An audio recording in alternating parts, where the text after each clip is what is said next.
Hi friends, मेरा नाम है गौरव दरसानिया। थैंक यू ज्वाइन करने के लिए आज का क्लाउड विद्यालय का सेशन जो कि मशीन लर्निंग पे है। आज का सेशन राघव मटा, जो कि क्लाउड विद्यालय के इवेंजलिस्ट मेंबर है, वो सेशन देंगे हमको। ये सीरीज़ होगा मशीन लर्निंग पे, जो कि ये आज का जो सेशन है वो लेवल 100 बेसिक्स हम जानेंगे राघव से कि मशीन लर्निंग में क्या बेसिक्स है, और मशीन लर्निंग की क्या लॉजिस्टिक्स है, और माइक्रोसॉफ्ट सर्टिफिकेशन जो मशीन लर्निंग से रिलेटेड है एजर का, उसके ऊपर राघव हमें कुछ इन्फॉर्मेशन देगा। और उसके अलावा हम बाकी जो एजर में मशीन लर्निंग के कंपोनेंट्स है बेसिकली हम वो आज जानेंगे। और उसके अलावा फिर आगे हम इस मशीन लर्निंग के एपिसोड्स को आगे कंटिन्यू करेंगे और deep dive sessions related to machine learning. तो विदाउट वेस्टिंग एनी टाइम मैं राघव को हैंड ओवर करूँगा। एंड राघव, आप यहाँ से प्लीज़ कंटिन्यू करिएगा। Thank you, Gaurav. Welcome everyone to Introduction to Azure Machine Learning. मैं अपने आप को थोड़ा इंट्रोड्यूस कर देता हूँ। मेरा नाम राघव माटा है। मैं एक माइक्रोसॉफ्ट सर्टिफाइड ट्रेनर हूँ एंड मैंने Microsoft certified azure solution developer की सर्टिफिकेशन पाथ भी कंप्लीट करा है। तो आज शुरू करते हैं अपना एज्योर मशीन लर्निंग सेशन। हमारा आज का एजेंडा सबसे पहले होगा कि हम मशीन लर्निंग को डिफाइन करेंगे, आर्टिफिशियल इंटेलिजेंस प्रॉब्लम जो है उसके बारे में पढ़ेंगे एंड देन जो रिलेशनशिप है machine learning and artificial intelligence की उसको डिफाइन करेंगे। ये सबसे इंपॉर्टेंट पार्ट है क्योंकि बहुत लोग मशीन लर्निंग और आर्टिफिशियल इंटेलिजेंस को कंफ्यूज एक ही टर्म समझते हैं। उसके बाद हम जो core problems machine learning solve करता है वो डिस्कस करेंगे एंड फिर हम आगे मूव करते हुए एज्योर मशीन लर्निंग की तरफ जाएंगे। Azure machine learning, azure cloud हमारे को मशीन लर्निंग में क्या सर्विसेज प्रोवाइड कर रहा है। एज्योर मशीन लर्निंग स्टूडियो को देखेंगे, उसमें क्या कंपोनेंट्स हैं, उसकी प्राइसिंग, देन उसमें इनपुट्स एंड एक मशीन लर्निंग का बहुत इंपॉर्टेंट पार्ट हम आज डिस्कस करेंगे, feature engineering and feature selection. उसके बाद हम एक डेमो करेंगे एज्योर मशीन लर्निंग स्टूडियो का। काफी बेसिक डेमो होगा, जो जितना हमने आज सीखा है उसी के बेसिस पे होगा। सबसे पहले हम आर्टिफिशियल इंटेलिजेंस को डिफाइन करते हैं। आर्टिफिशियल इंटेलिजेंस एक ऐसी कैपेबिलिटी है जिससे हम मशीन की, जिससे हम उसको ह्यूमन इंटेलिजेंस प्रोवाइड कर सकें। सपोज एक मशीन है जिसको, जो हम रियल लाइफ एग्जांपल्स देखते हैं, हमारा स्मार्टफोन है, उसमें सिरी है या हमारा विंडोज 10 में कॉर्टेना है, ये वॉइस रिकॉग्निशन है। That is an artificial intelligence mechanism.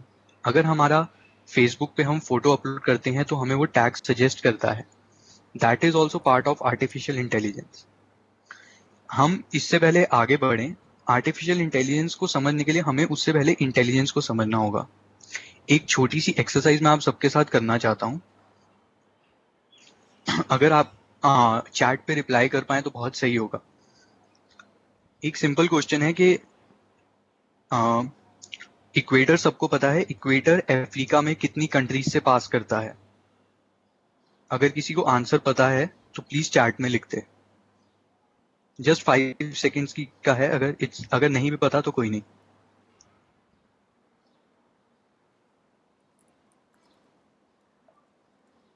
ठीक है,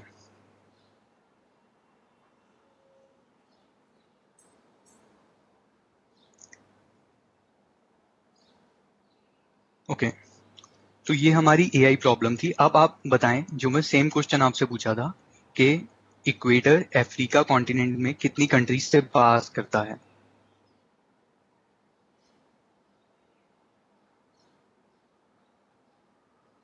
जैसा कि मेरे को रिस्पॉन्स आया 6, क्योंकि अब ये जो हमारा इंटेलिजेंस है ये क्या हुआ, हमने हमारे विजुअल सिस्टम से, आईज से देखा कि इक्वेटर 6 कंट्रीज से पास करता है एंड देन उसको हमने काउंट करा और हमारा आंसर आया। जो ये प्रोसेसिंग है ये हम कर रहे हैं ह्यूमन ब्रेन। अब सिमिलर प्रोसेसिंग हम चाहते हैं कि आर्टिफिशियली इंटेलिजेंट मशीन करे। So this is the artificial intelligence problem which is a broader concept than machine learning. हम अब मशीन लर्निंग को डिफाइन करते हैं, जबकि हमें पता चला है कि आर्टिफिशियल इंटेलिजेंस क्या है, तो मशीन लर्निंग क्या है अब हम उसके बारे में जानते हैं। Machine learning is the process जिससे हम एक कंप्यूटर को एक्सप्लिसिटली प्रोग्राम कर सकते हैं, जिससे उसको हमें कुछ कोड ना करना पड़े, वो सेल्फ लर्न करे। इसमें हम मशीन लर्निंग इम्प्लीमेंट करने के लिए स्टैटिस्टिकल एल्गोरिथम यूज करते हैं, हमारे पास जो हिस्टोरिकल डेटा है वो यूज करते हैं, एंड देन उससे हम कुछ प्रिडिक्शंस करते हैं। मशीन लर्निंग एक अप्रोच है जिससे हम आर्टिफिशियल इंटेलिजेंस अचीव कर सकते हैं, बट अगर एक मशीन में मशीन लर्निंग इम्प्लीमेंटेड है तो वो मशीन एक आर्टिफिशियल इंटेलिजेंट मशीन नहीं कहलाएगी, क्योंकि आर्टिफिशियल इंटेलिजेंस के लिए हमें एक मशीन में बहुत सारे कंपोनेंट्स चाहिए। सिर्फ मशीन लर्निंग नहीं, थिंकिंग भी होनी चाहिए उसके पास, परसेप्शन भी होना चाहिए, नेचुरल लैंग्वेज प्रोसेसिंग भी होना चाहिए। तो learning is a part of artificial intelligence. हमारा आज का स्कोप सिर्फ मशीन लर्निंग पे होगा। ये बहुत इंपॉर्टेंट था स्टार्टिंग में कि हम सबसे पहले इसमें डिफरेंस जान लें कि मशीन लर्निंग और आर्टिफिशियल इंटेलिजेंस में क्या होता है।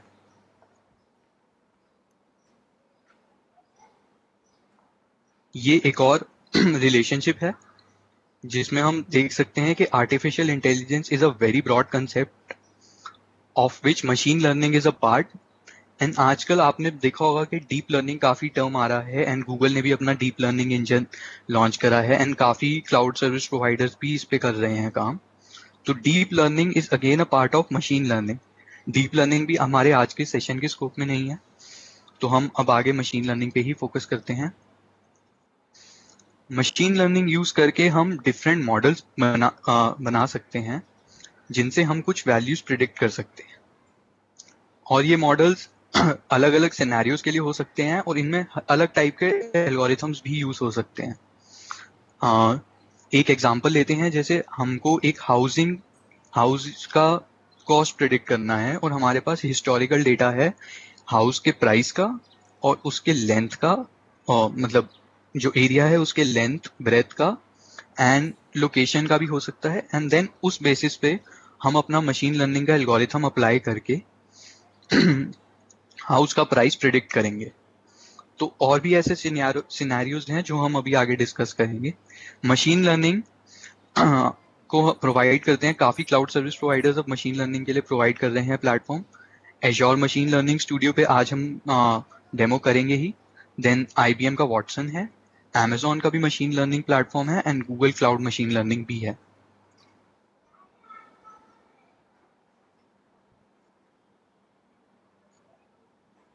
अब हम फर्स्ट प्रॉब्लम अपनी डिस्कस करते हैं मशीन लर्निंग की, क्लासिफिकेशन प्रॉब्लम।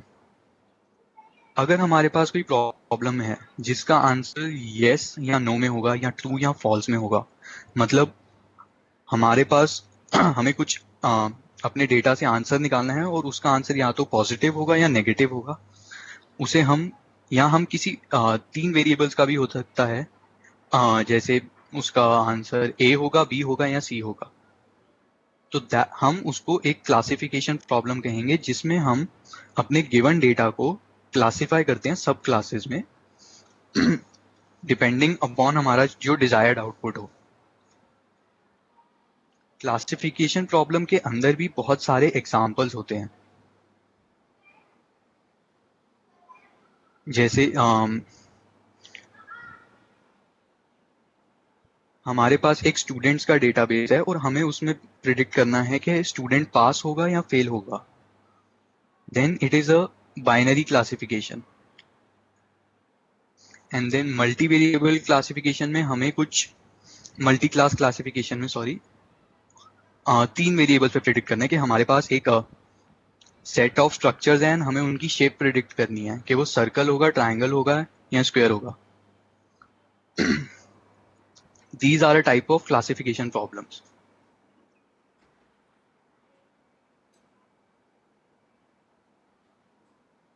हमारी जो नेक्स्ट प्रॉब्लम होगी वो होगी रिग्रेशन प्रॉब्लम। रिग्रेशन प्रॉब्लम में हम क्या करते हैं, हमारे पास जो गिवन डेटा है उससे हम वैल्यू प्रिडिक्ट करते हैं। उस सबसे पहले हमें समझना होगा कि डिस्क्रीट वैल्यू और कंटिन्यूस वैल्यू में क्या फ़र्क है। डिस्क्रीट वैल्यू अगर सबको पता हो तो होती है 1, 2, 3, 4, इन वैल्यूज़ को हम डिस्क्रीट वैल्यूज़ कहेंगे और कंटिन्यूस वैल्यूज़ को हम कहेंगे 1, 1.1, 1.2, ऐसे ये कंटिन्यूस होती है। तो रिग्रेशन एल्गोरिथम से हम डिस्क्रीट और कंटिन्यूस दोनों वैल्यूज़ प्रिडिक्ट कर सकते हैं। इसका एक एग्जांपल है कि जैसे हमारे पास लास्ट ईयर का डेटा होगा जिसमें हमारे पास है कि किन किन दिन रेनफॉल हुई है, डिपेंडिंग अपॉन द वेदर या और भी कुछ पैरामीटर्स हैं उनके ऊपर। उन पैरामीटर्स को यूज करते हुए हम इस ईयर में प्रेडिक्ट करते हैं कि कितने दिन रेनफॉल होगी। This is called a classification regression problem.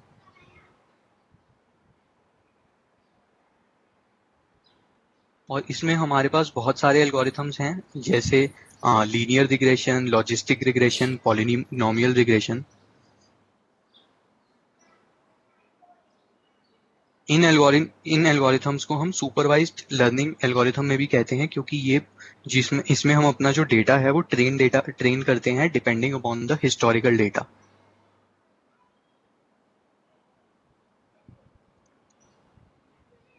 अब हम अपनी नेक्स्ट प्रॉब्लम क्लस्टरिंग की तरफ कर चलते हैं। क्लस्टरिंग में हम कॉमन हमारे पास अगर एक बहुत बड़ा डेटा सेट है उसमें हम कॉमन क्लास ढूंढते हैं। इसको आप ऐसे एक एग्जांपल के साथ मैं इसको आपको समझाता हूँ कि आपने गूगल न्यूज़ यूज़ किया होगा। तो अगर आप उसमें न्यूज़ पे देखते हैं, आप कोई भी न्यूज़ सर्च करते हैं तो आपको आ जाता है 23 सिमिलर न्यूज़ स्टोरीज। उसी में फर्स्ट न्यूज़ का हेडिंग में होती है और 23 उसके नीचे होंगी फॉर एग्जांपल। तो वो जो गूगल का क्लस्टरिंग एल्गोरिथम है वो सेम न्यूज़ को ग्रुप कर देता है एक ही जगह पर। क्लस्टरिंग के और भी एग्जांपल्स हैं, जैसे एक हमारे पास डेटा सेट है, एल्जाइमर एक डिजीज है उसके पेशेंट्स का, और हमें उसमें ढूंढना है कि एक सिम्टम से स्पेसिफिक सिम्टम ढूंढना है एक एज ग्रुप का। तो उसमें उस बेसिस पे हम क्लासिफाई कर सकते हैं क्लस्टरिंग को। सॉरी, क्लस्टरिंग में आपको क्लासिफिकेशन से इसलिए कंफ्यूज नहीं करना है कि क्लासिफिकेशन में हम पर्टिकुलर ए या बी या जितने हमारे क्लासिफिकेशन के वो हैं आउटपुट उसमें करते हैं, टारगेट क्लास में अपने डेटा को प्रिडिक्ट करते हैं। बट क्लस्टरिंग में हमारे पास कुछ टारगेट क्लास नहीं होता, हमारा जो गिवन डेटा होता है उसी में हम एक पैटर्न ढूंढकर सिमिलर ग्रुप्स के डेटा को एक अलग ग्रुपिंग में बना देते हैं। इसका एक और एग्जांपल मैं देता हूँ कि सपोज हमारे पास एक डेटा सेट है जिसमें हमारे पास ह्यूमंस के हेयर की लेंथ है। तो क्लासिफिकेशन में अगर हम उस डेटा सेट में प्रेडिक्ट करते हैं कि हमें मेल और फीमेल चाहिए, तो हम उसमें एक पैरामीटर सेट कर देंगे कि 15 सेंटीमीटर से अबव जिनके हेयर लेंथ है वो फीमेल है और 15 सेंटीमीटर से कम जिनकी हेयर लेंथ है वो मेल है। ये हमने क्लासिफिकेशन में कहा। क्लस्टरिंग में क्या होगा कि वो उस अपने आप डेटा सेट देखेगा एंड एक मीन वैल्यू डिसाइड करेगा और उसमें वो मीन 12 सेंटीमीटर भी हो सकती है, 18 सेंटीमीटर भी हो सकती है, और उनको वो मेल या फीमेल नहीं कहेगा, वो कहेगा कि ये एक डेटा है जिसमें ये ग्रुप ऑफ डेटा है जिसमें हमारे पास लेंथ है हेयर की वो 18 सेंटीमीटर से अबव है, और ये ग्रुप ऑफ डेटा है जिसमें हमारे पास जो लेंथ है वो 12 सेंटीमीटर से बिलो है। तो एक क्लस्टर नहीं हो सकता, क्लस्टरिंग में हमारे पास नंबर ऑफ क्लस्टर्स बन सकते हैं and it is a unsupervised learning. मतलब इसमें हमारे पास कुछ हिस्टोरिकल डेटा नहीं होता जिससे हमें कुछ प्रिडिक्ट करना है। हमारे पास जो एक गिवन डेटा सेट है उसी में हमें पैटर्न फाइंड करने होते हैं। पर क्लासिफिकेशन जो होता है उसमें हमारे पास एक डेटा होता है हिस्टोरिकल जिससे हम प्रिडिक्ट करते हैं।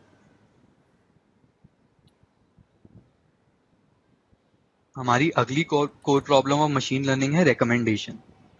रिकमेंडेशन इज सबसे आजकल हर जगह आपको दिखती होगी कि आप अमेजोन पे लॉग इन करो तब आपको एक प्रोडक्ट परचेज करने पे रिकमेंडेशन दिखती होगी। आप अगर नेटफ्लिक्स यूज करते हो तो वहां पर आपको यूज मूवीज में रिकमेंडेशन दिखती होगी, Amazon प्राइम वीडियोस आया है, डिपेंडिंग अपॉन आपका सर्च आपको वहां पर रिकमेंडेशन दिखती होगी। तो रिकमेंडेशन इज ये बिजनेस के पर्सपेक्टिव से काफी यूज होता है एल्गोरिथम, और ई कॉमर्स में भी हर जगह काफी यूज होता है। और इसमें हम क्या कर एल्गोरिथम में हम क्या करते हैं, रेटिंग देते हैं हर फीचर को। मशीन लर्निंग में फीचर हम एक कॉलम को कहते हैं डेटा सेट में, और डिपेंडिंग अपॉन दैट रेटिंग हम यूजर का बिहेवियर जज करते हैं कि क्या अगर उसको ए प्रोडक्ट पसंद आया है तो अब वो बी प्रोडक्ट की तरफ भी जाएगा, और अगर वो जाएगा और हमने उसे वो बी प्रोडक्ट रेकमेंड कर दिया तो उसके परचेज करने के चांसेस बढ़ जाएंगे, और अगर वो परचेज कर लेता है तो एंड में कंपनी को प्रॉफिट होगा। तो recommendation algorithm is widely implemented everywhere in the internet अभी आजकल। और एक नेटफ्लिक्स का सर्वे भी आया था जिसमें लिखा हुआ था कि 75% जो हमारा नेटफ्लिक्स का वीडियो कंटेंट है वो सिर्फ रिकमेंडेशन एल्गोरिथम की वजह से ही व्यू होता है। यूट्यूब में भी आपने देखा होगा कि अगर आप हिंदी सॉन्ग सुनते हैं तो वो आगे आपको हिंदी सॉन्ग सजेस्ट करने लग जाता है, सेम बॉलीवुड के। नहीं तो अगर आप हॉलीवुड के सुनने शुरू होते हैं तो वो आपको हॉलीवुड के सजेस्ट करने लग जाता है। तो यहाँ पर भी रिकमेंडेशन एल्गोरिथम इम्प्लीमेंटेड है। अब हमने 4 जो मशीन लर्निंग की प्रॉब्लम्स हैं ये डिस्कस करी, एक बार इनको कर लेते हैं समराइज। फर्स्ट थी हमारी क्लासिफिकेशन प्रॉब्लम, जिसमें हम अपने डेटा को क्लासिफाई करते हैं, can be positive, negative, 1, 0, true, false और मोर देन 2 क्लासिफिकेशन। दूसरी थी रिग्रेशन, जिसमें हम प्रिडिक्ट करते हैं अपने हिस्टोरिकल डेटा से कोई न्यू वैल्यू। जैसे एक हाउसिंग प्राइस का एग्जांपल दिया था मैंने, हाउस का हमारे पास हिस्टोरिकल डेटा है एक एरिया का, और उस एरिया के में एक अब नया हाउस है, तो हम उसका अब प्राइस प्रिडिक्ट करते हैं डिपेंडिंग अपॉन जो हमारा हिस्टोरिकल डेटा है, जिसमें हमारे पास जो पैरामीटर्स हैं उसके बेसिस पे। और रिग्रेशन से हमारे पास डिस्क्रीट और कॉन्टिन्यूस वैल्यूज प्रिडिक्ट करते हैं हम, क्लासिफिकेशन की तरह क्लास में नहीं, उसको टारगेट क्लास में नहीं स्पेसिफाई करते। क्लस्टरिंग में हमारे पास एक गिवन डेटा है जिसमें हमारे पास कोई रिलेशन नहीं गिवन पुराना, बस एक रॉ डेटा सेट गिवन है, उसमें हम पैटर्न फाइंड करने की कोशिश करते हैं। और रिकमेंडेशन में हमने अभी डिस्कस करा ही कि रिकमेंडेशन में हम depending upon the input data user को या कुछ प्रिडिक्ट करते हैं जो हमारा आउटपुट मैच करता है इनपुट डेटा के बेसिस पर। तो अब हमने मशीन लर्निंग की प्रॉब्लम्स डिस्कस करी हैं, अब एक आगे जाते हैं एश्योर का डिस्कस करते हैं। एश्योर मशीन लर्निंग में machine learning as a service provide होता है। इसमें हमें मतलब कुछ भी इंफ्रास्ट्रक्चर की वरी करने की जरूरत नहीं है, it is a platform as a service.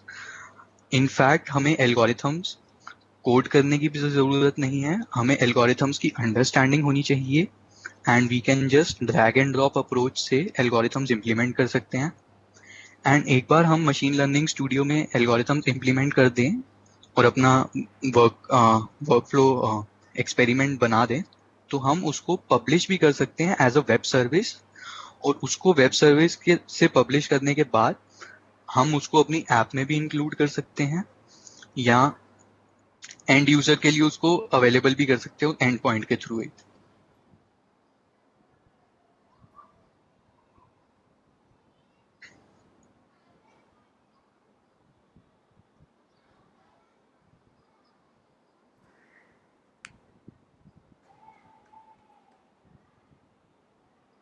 Assure machine learning का ये बेसिक वर्कफ्लो डायग्राम आपको दिख रहा होगा। इसमें हमारा फर्स्ट स्टेप होता है data collection and management. Assure machine learning studio में हम डेटा इनपुट काफ़ी सोर्सेज से ले सकते हैं, चाहे वो ब्लॉब स्टोरेज हो जो एश्योर की है, चाहे एश्योर एचडी इनसाइट हो, एश्योर सीक्वल डेटाबेस हो, एश्योर डेटा लेक हो, या किसी एचटीटीपी एंड पॉइंट से हमारा डेटा किसी साइट पर हो, वहां से भी हम एश्योर में उस मशीन लर्निंग स्टूडियो में उसको लेके आ सकते हैं। पर उसका स्पेसिफाइड फॉर्मेट होना चाहिए CSV या फिर जो उस टाइम जो सपोर्टेड फॉर्मेट हो। एक बार हमारा डेटा मशीन लर्निंग स्टूडियो में आ जाता है, देन हम उसमें अपना मॉडल बिल्ड करते हैं। अपना मॉडल बिल्ड करने के बाद हम उसको as a web service deploy कर सकते हैं, और वेब सर्विस डिप्लॉय करने के अलावा हम उस मॉडल से जो हमारा डेटा आया है उसको हम किसी बिजनेस इंटेलिजेंस टूल जैसे पावर बीआई है उसमें भी यूज करके उस डेटा से नॉलेज गेन कर सकते हैं या अपने बिजनेस डिसीजंस कर सकते हैं। तो जो हमारा ये एज्योर मशीन लर्निंग स्टूडियो है, अगर आप एज्योर की और सर्विसेज यूज करी हुई हैं तो इन सबके साथ कंपैटिबल है।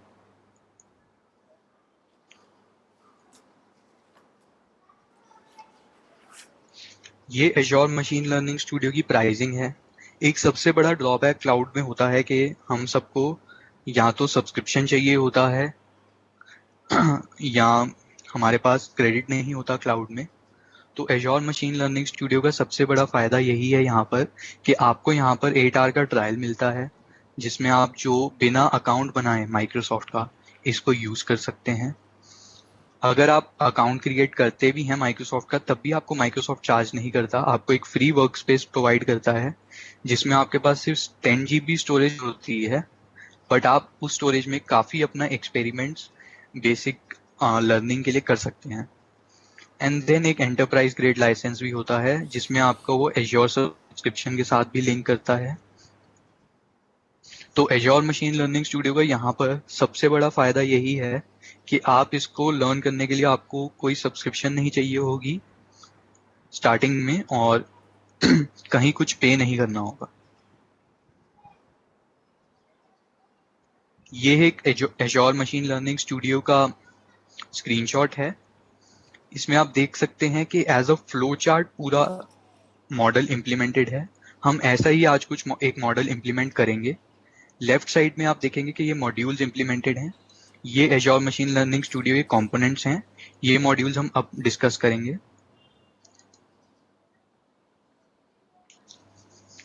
एज्योर मशीन लर्निंग स्टूडियो के जो कंपोनेंट्स हैं, सबसे पहला कंपोनेंट है एक्सपेरिमेंट। एक्सपेरिमेंट हमारे पास जब एज्योर मशीन लर्निंग स्टूडियो में वर्क स्पेस होता है एक सबके पास, उस एक वर्क स्पेस में आप काफ़ी सारे एक्सपेरिमेंट बना सकते हैं एंड आप हर एक्सपेरिमेंट के रिसोर्सेज में इंटरकनेक्शन भी कर सकते हैं। तो एक आपका एक्सपेरिमेंट प्रेडिक्शन का है और उससे जो आपका आउटपुट आ रहा है वो आप दूसरे एक्सपेरिमेंट में भी यूज कर सकते हैं। नेक्स्ट डेटा सेट है। डेटा सेट होगा हमारा जो भी हमें रॉ डेटा यूज करना है जिसपे हमें प्रेडिक्शन अपना मॉडल बनाना है। उसके बाद एज्योर मशीन लर्निंग स्टूडियो के सबसे पावरफुल जो चीज़ है वो है मॉड्यूल्स। मॉड्यूल्स आज आप देखेंगे कि कितना इजी हो जाता है ये मॉड्यूल्स को यूज करके कोई भी एक मशीन लर्निंग मॉडल क्रिएट करना। ये modules programmed and pre configured होते हैं। इनमें आपको कुछ कोड करने की ज़रूरत नहीं होती। अगर आपको कोडिंग करना भी है तो काफ़ी स्पेसिफिक कोडिंग है और वो भी आपको थोड़ा फ्लेक्सिबिलिटी प्रोवाइड करने के लिए अवेलेबल है। एक आर स्क्रिप्ट मॉड्यूल्स भी हैं, पाइथन के भी मॉड्यूल्स हैं, एंड देन कुछ मॉड्यूल्स में आप अपनी सीक्वल की कोडिंग भी कर सकते हैं। तो आपकी फ्लेक्सिबिलिटी को ध्यान में रखते हुए ये मॉड्यूल्स डिज़ाइन करे हुए हैं कि आपको ये एकदम सिर्फ बिना कोड के आपका ना हो। मतलब अगर आपको कुछ जो ये मॉड्यूल डिज़ाइन है सिर्फ वही ना करे, आप इनको थोड़ा अपने हिसाब से ट्यून भी कर सकते हैं, और अगर आप ट्यून ना भी करना चाहें तब भी आप इनको यूज़ कर सकते हैं। देन एक बार आपका अगर एक्सपेरिमेंट बिल्ड हो जाए, आप उसको एज अ वेब सर्विस भी डिप्लॉय कर सकते हैं जो मैंने डिस्कस करा, और अपने रियल टाइम में उसमें डेटा इनपुट करा सकते हैं। किसी सोर्स से डेटा आ रहा हो, सेंसर से डेटा आ रहा हो, या फिर वो डेटा कोई यूज़र इनपुट कर रहा हो, उस डेटा में रियल टाइम प्रेडिक्शन हो सकती है।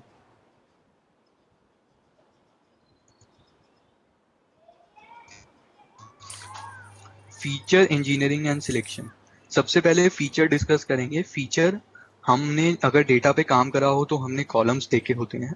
तो मशीन लर्निंग के टाइम जो भी हम कॉलम्स होते हैं उन्हें फीचर कहते हैं।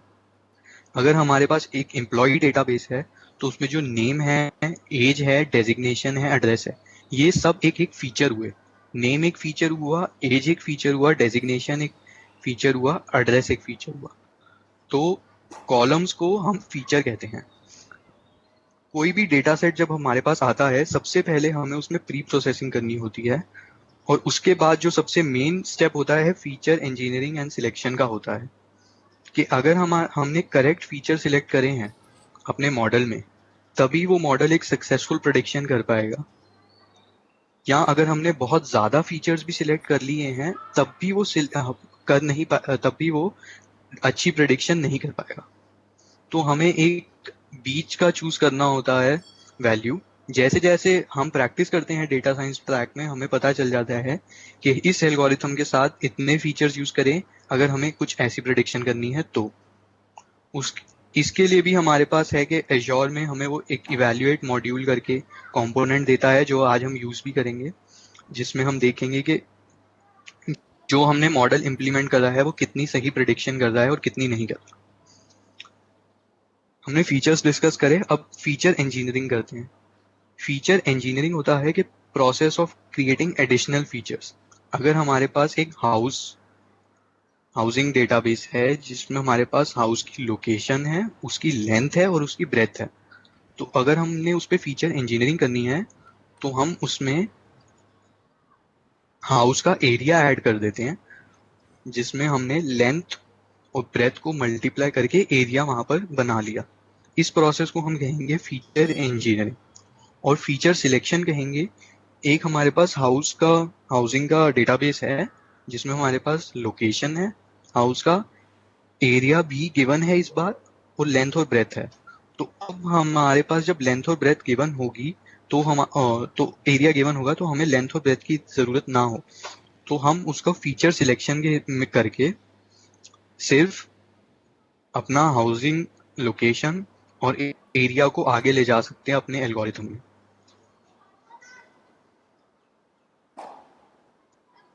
ये azure machine learning algorithm cheat sheet है। ये शायद थोड़ी विजिबल ना हो, बट अब ये माइक्रोसॉफ्ट ने इसका एक ऑल्टरनेटिव निकाला है, वो आज हम डेमो में देखेंगे, जो इससे काफ़ी ज़्यादा पावरफुल और काफ़ी इजी टू यूज़ है, जिसमें आपको सिर्फ एल्गोरिथम का बेसिक नॉलेज होना चाहिए। आपको उसका कोडिंग नहीं पता होना चाहिए, बट अगर आपको उसका नॉलेज है कि ये एल्गोरिथम से हमें आउटपुट क्या, प्रिडिक्शन क्या करना है, और ये एल्गोरिथम क्या करता है, कितना इनपुट यूज़ करता है, तो आप इस एल्गोरिथम को यूज़ कर सकते हैं। अब हम डेमो की तरफ बढ़ते हैं मशीन लर्निंग के।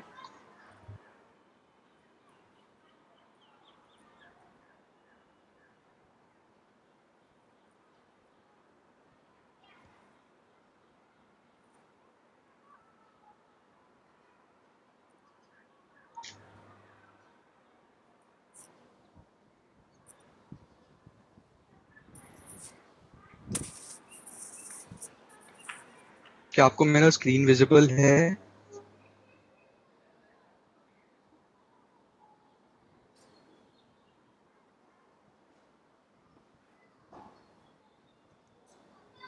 अगर कोई रिस्पॉन्ड कर देगा कि स्क्रीन विजिबल है तो मैं आगे बढ़ूं।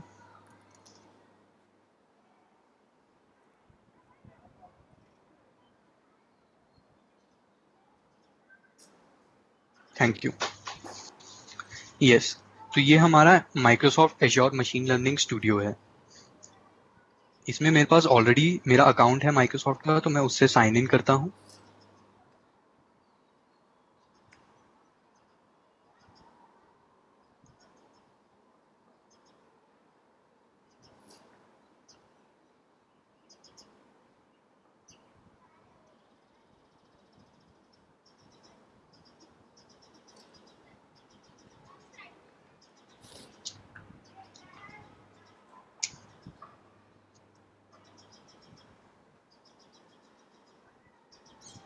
दो मिनट देना, खुल रहा है।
तो ये हमारा एज़्योर मशीन लर्निंग स्टूडियो है।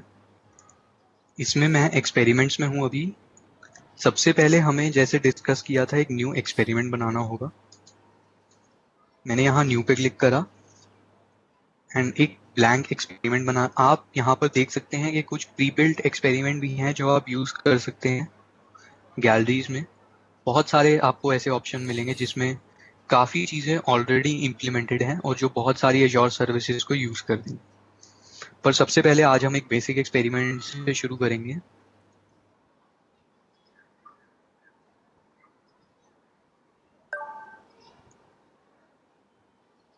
ये मेरा एक्सपेरिमेंट क्रिएट हो गया। यहाँ पर मैं अपने एक्सपेरिमेंट को नेम दे सकता हूँ इंट्रो टू ML।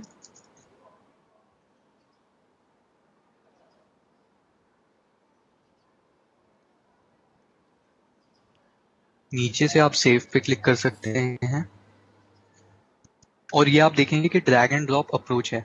यहाँ पर जो हमारे को लेफ्ट में सारी चीज़ें गिवन हैं, ये save data sets, train models, transform, data format conversion, data input, ये सारे हमारे पास मॉड्यूल्स हैं जो प्री बिल्ट मॉड्यूल्स हैं जिनको हमें यूज़ करना है अपना एक मशीन लर्निंग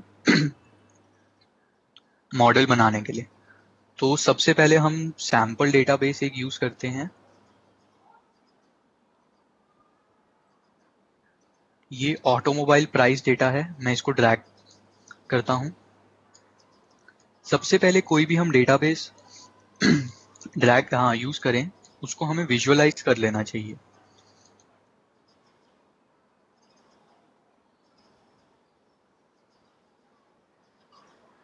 आप देख सकते हैं कितनी इजीली इसमें मैं विजुअलाइज कर सकता हूँ डेटाबेस। यहाँ पे हम देख सकते हैं कि इस डेटाबेस में 205 रोज हैं और 26 कॉलम्स हैं। यहाँ पर हर कॉलम के ऊपर, हर फीचर के ऊपर उन्होंने एक ग्राफ भी बनाया हुआ है कि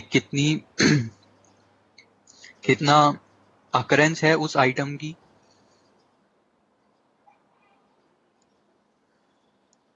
अब अगर मैं कोई एक कॉलम सिलेक्ट करता हूँ, जैसे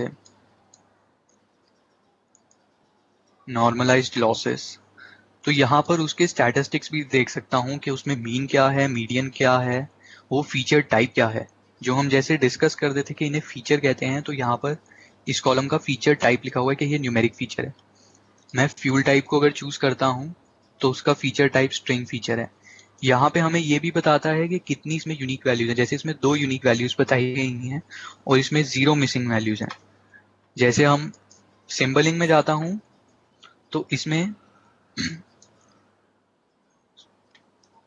इसमें नॉर्मलाइज लॉसेस में मेरे को मिसिंग वैल्यूज दिखा रहा है 41। तो मैं देख सकता हूँ कि जब जो मेरे पास स्टार्टिंग में डेटाबेस है उसमें मेरे को काफ़ी प्री प्रोसेसिंग करनी पड़ेगी इसको पहले एल्गोरिथम में डालने से पहले। तो इसकी हम प्री प्रोसेसिंग शुरू करते हैं। अब इसमें 26 कॉलम्स थे, हमें सारे कॉलम्स तो अपने डेटा प्रिडिक्शन के लिए नहीं चाहिए होंगे। ये ऑटोमोबाइल प्राइस डेटा है तो हम इससे प्राइस ही प्रिडिक्ट करेंगे और प्राइस प्रिडिक्शन 26 कॉलम्स पे तो डिपेंड करेगा नहीं। तो हमें कुछ स्पेसिफिक कॉलम सिलेक्ट करने हैं जो हमारे बिजनेस नॉलेज पे डिपेंड करता है कि हम कितने, हर डोमेन नॉलेज होगा हर डेटा का, कि उस पर डिपेंड करेगा कि हमें ये फीचर चाहिए ये नहीं चाहिए। तो वो सिलेक्ट करने के लिए हम डेटा ट्रांसफॉर्मेशन में जाते हैं, मैनिपुलेशन में जाते हैं और यहाँ से select columns in data set को ड्रैग करके ड्रॉप करते हैं।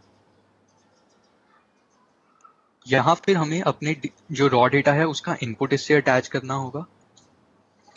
अब आप राइट साइड में देखेंगे कि यहाँ पर एक लॉन्च कॉलम सिलेक्टर आ गया है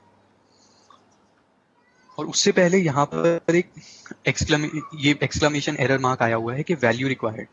तो हमने select columns in data set जो मॉड्यूल को जब ड्रैग एंड ड्रॉप किया तो इसको कुछ वैल्यू इनपुट चाहिए, उसी के बाद ये एरर हटेगा।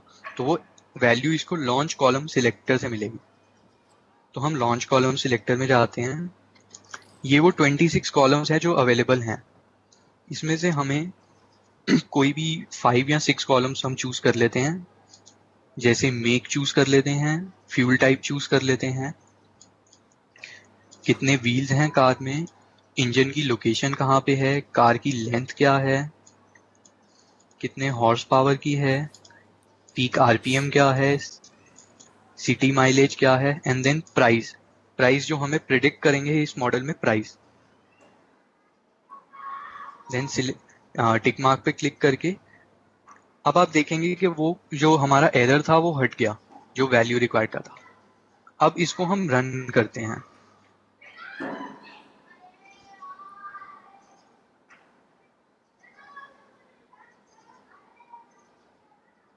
आप देखेंगे अब यहाँ पर एक टिक मार्क बना हुआ आ रहा है, क्योंकि अब इसके अंदर डेटा आ चुका है। अब हम इसमें विजुअलाइज करके देखते हैं कि जो डेटा आया है वो करेक्ट आया है कि नहीं।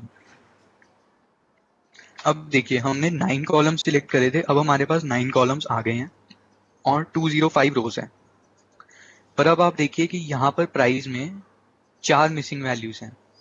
ये मिसिंग वैल्यूज को अगर मैं अभी फिक्स नहीं करता तो मेरी प्रिडिक्शन खराब आ सकती है, तो मेरे को इसको भी फिक्स करना होगा।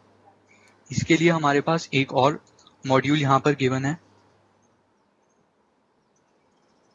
Clean missing data. Clean missing data में हम देखेंगे फिर से इसको इनपुट पोर्ट इज अनकनेक्टेड का दिखा रहा है, हमने ये कनेक्ट करा और इसको यहाँ पर सिलेक्ट करा। अब यहाँ पर ये हमें फिर से कुछ ऑप्शंस दे रहा है, तो इसमें हम सिलेक्ट करते हैं क्लीनिंग मोड में रिमूव द एंटायर रो। मतलब कि अगर एक रो में कोई वैल्यू नल है तो ये उस वैल्यू को, उस रो को पूरा रिमूव कर देगा। हमने अभी देखा था कि हमारे डेटाबेस में 205 रोज थी, तो ये रन करने के बाद देखते हैं कि अब कितनी रह जाएंगी।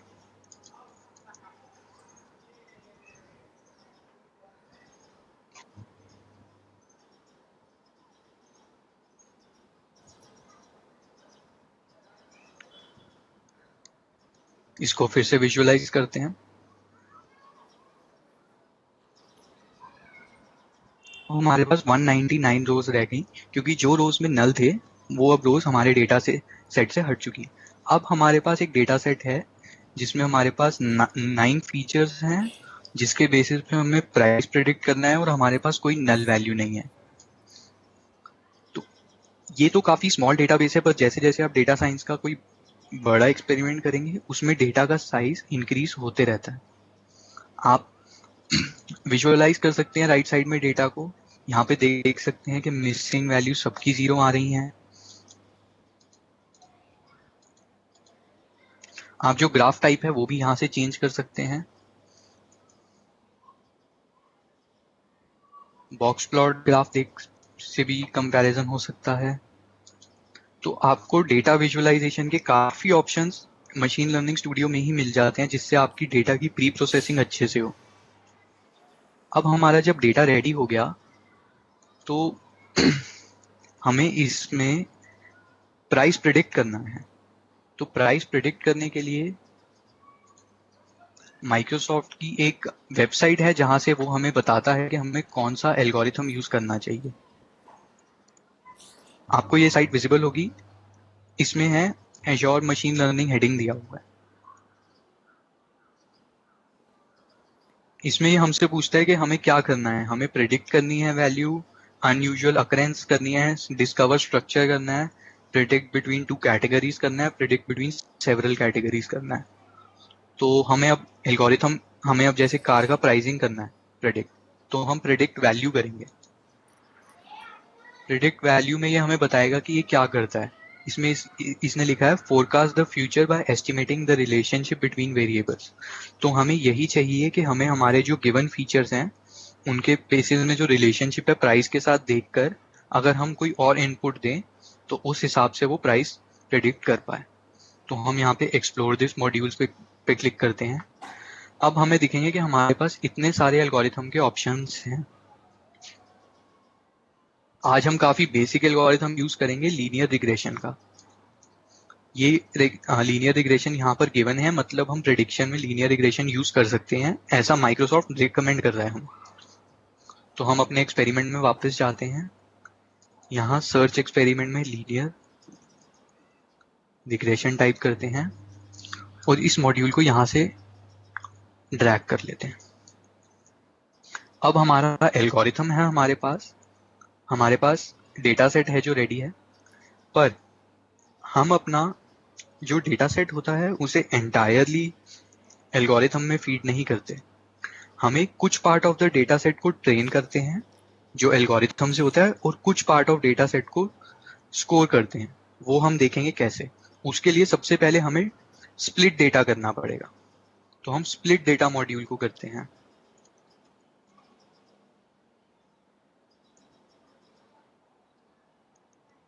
ये स्प्लिट डेटा मॉड्यूल है। स्प्लिट डेटा मॉड्यूल क्या करता है, अगर हम इसको डेटा सेट की इनपुट देते हैं, जैसे मैं यहाँ से इसको डेटा सेट की इनपुट दे रहा हूँ, तो उस डेटा सेट को ये रैंडमली डिवाइड कर देता है जहाँ जितनी हम इसको प्रोबेबिलिटी देते हैं उस हिसाब से, 0 to 1 के बीच में वैल्यू देते हैं, सॉरी। तो अगर मैं इसको 0.7 वैल्यू देता हूँ तो ये 70% डेटा लेफ्ट साइड पे आ जाएगा जो 1 है, और बाकी 30% 2 पे आ जाएगा। तो ये हम टेस्ट कर लेते हैं। हमको याद है जैसे 199 रोज थी, तो इसको रन करते हैं।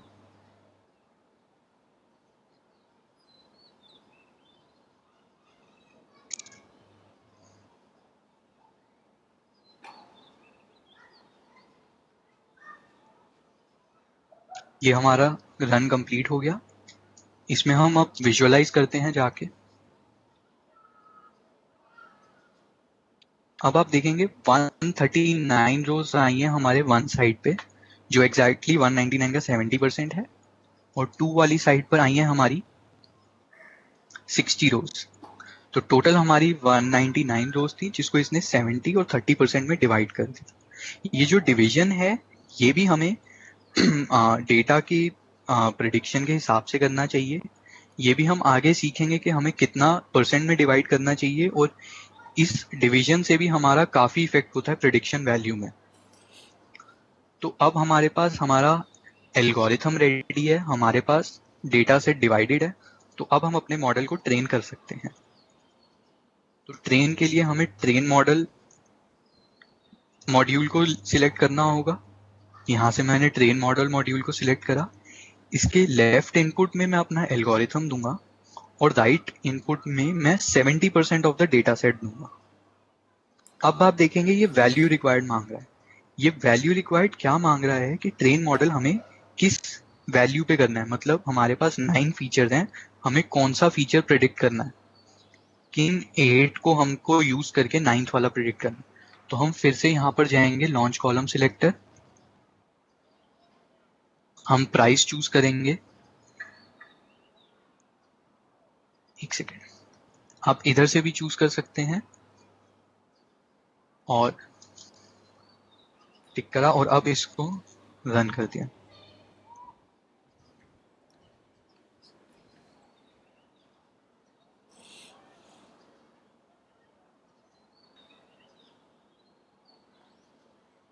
तो आप देखें कितनी इजीली पूरे फ्लो में ये हुआ है। अब ट्रेन करने के बाद हम जानना चाहेंगे कि हमारा जो मॉडल है, हमने जो एल्गोरिथम यूज करा है, उसने कितने सक्सेसफुली प्रिडिक्ट करा है। तो अब हम ये स्कोर मॉडल यूज करते हैं। इससे हमें पता चलेगा कि हमारे मॉडल को हमने कितनी सक्सेसफुली प्राइसिंग वैल्यूज प्रिडिक्ट करी। तो स्कोर मॉडल के लेफ्ट साइड में हम अपना जो ट्रेन मॉडल का आउटपुट है वो डालेंगे, और राइट साइड में अब आपने सोचा होगा जो हमने स्प्लिट करा था ना डेटा, उसमें जो हमने मॉडल को एल्गोरिथम के साथ नहीं ट्रेन करा डेटा को, वो डेटा अब हम स्कोर मॉडल में डालेंगे। इससे क्या होगा कि हमारे पास एक डेटा आएगा जो 30% डेटा जो एग्जैक्टली आ रहा है सेम, और 70% जो हमारा एल्गोरिथम के थ्रू प्रिडिक्शन होके आ रही है। इसको रन करते हैं हम।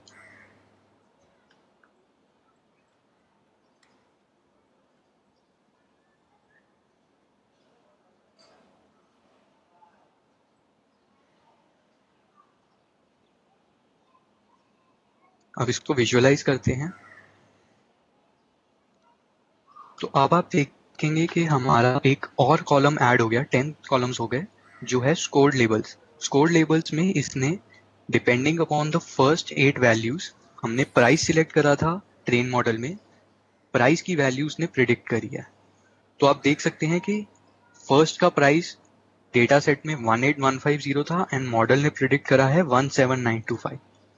तो ये काफ़ी नियर है, बट सारे केसेस में एग्जैक्टली इतना सेम नहीं है। कुछ केसेस में काफ़ी डिफरेंस है, कुछ केसेस में काफ़ी कम डिफरेंस है। तो ये ऐसे सजेस्ट करता है हमें कि काफ़ी जैसे हमें कोई और एल्गोरिथम यूज़ करना होगा। तो हम देखते हैं कि कितना हमारा मीन एब्सोल्यूट एरर है, उसके लिए हमें इवैल्यूएट मॉडल करना होगा। मॉड्यूल इवैल्यूएट, ये हमें बताएगा कि हमने जो एल्गोरिथम यूज़ करा है क्या वो इतना इफेक्टिव था, क्या उसने इफेक्टिवली प्रिडिक्ट करा।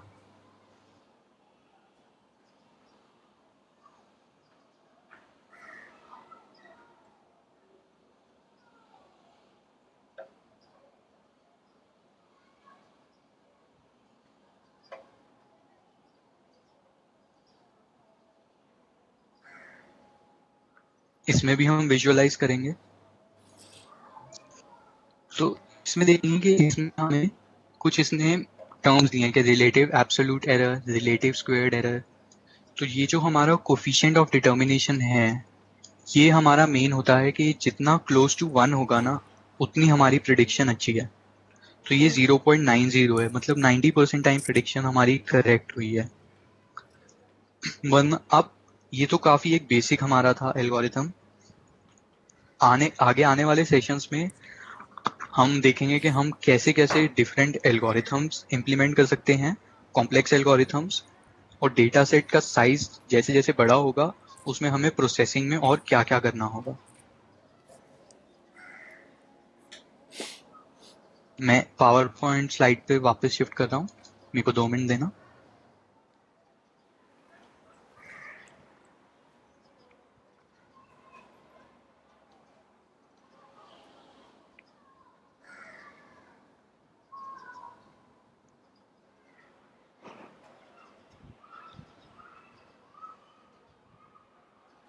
तो हमारा डेमो खत्म हो गया है।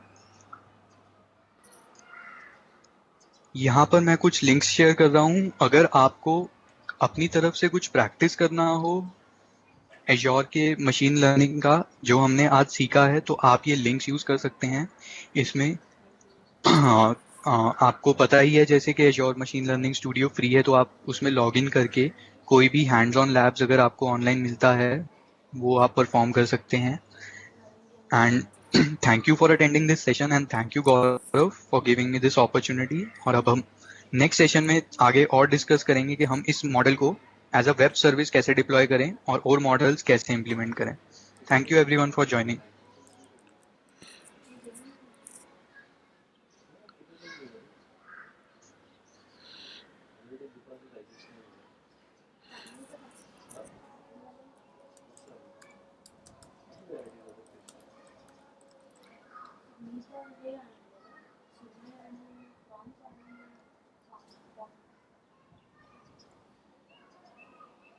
Raghav, thank you very much.